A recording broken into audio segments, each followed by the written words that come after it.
Vous organisez un voyage à Paris? Suivez nos 5 conseils simples pour économiser du temps et de l'argent.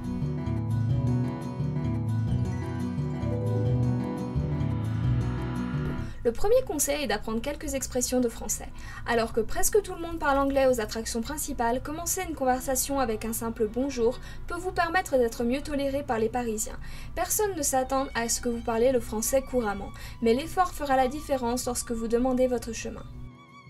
Un autre conseil relatif à la langue. Lorsque vous mangez dans l'un des restaurants dans les zones principales touristiques, ne soyez pas surpris si on vous donne un menu uniquement en anglais. Et si vous n'avez pas de chance, le menu en anglais sera probablement plus cher que celui en français. C'est pourquoi nous vous suggérons de manger dans les restaurants hors des sentiers battus. Si vous ne parlez pas la langue, vous tomberez probablement dans l'un de ces pièges à touristes.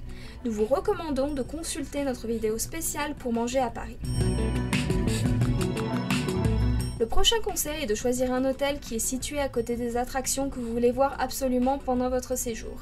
Un des avantages de Paris, c'est que beaucoup de ses principales attractions sont proches les unes des autres. Donc si vous voulez plutôt voir le Louvre, les Champs-Élysées et l'Arc de Triomphe, choisissez un hôtel à proximité de ces sites. Vous pourrez payer un peu plus cher pour l'hôtel, mais cela vous permettra d'économiser beaucoup d'argent en taxi, en particulier la nuit, lorsque le taxi est la seule option car les métros ne roulent pas après 1 h du matin. N'hésitez pas à regarder notre vidéo sur les attractions principales de Paris.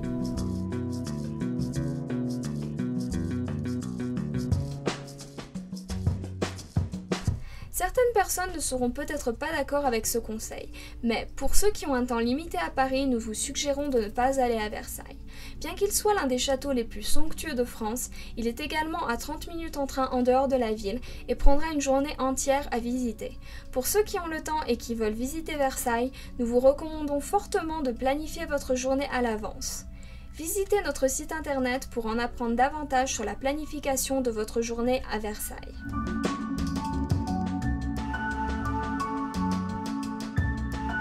Un autre piège à touristes célèbre est aussi l'un des plus visités la nuit, Pigalle, qui est une attraction majeure pour la plupart des gens de passage à Paris, mais c'est également un quartier où de nombreux visiteurs se font avoir.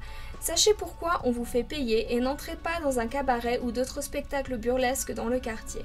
Beaucoup de gens ont perdu des centaines d'euros en quelques minutes en raison de filles agressives et de barmen qui vous vendent des choses dont vous ignorez le prix.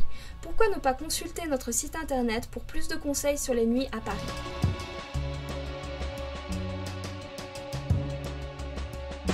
Si vous voyagez à Paris en haute saison, pensez à réserver vos billets pour les attractions principales que vous souhaitez voir. Les temps d'attente pendant les périodes de pointe peuvent être très longs et en particulier pour monter en haut de la Tour Eiffel. L'attente peut y dépasser 4 heures. Consultez notre spécial Éviter les files d'attente en ligne afin de maximiser votre temps et votre budget. Envisagez-vous de voyager avec des enfants ? Vous cherchez quelques conseils shopping? Vous voulez en savoir plus sur les attractions que cette ville a à offrir? Découvrez nos idées spéciales dans nos vidéos Paris sur videtour.com pour organiser vos vacances.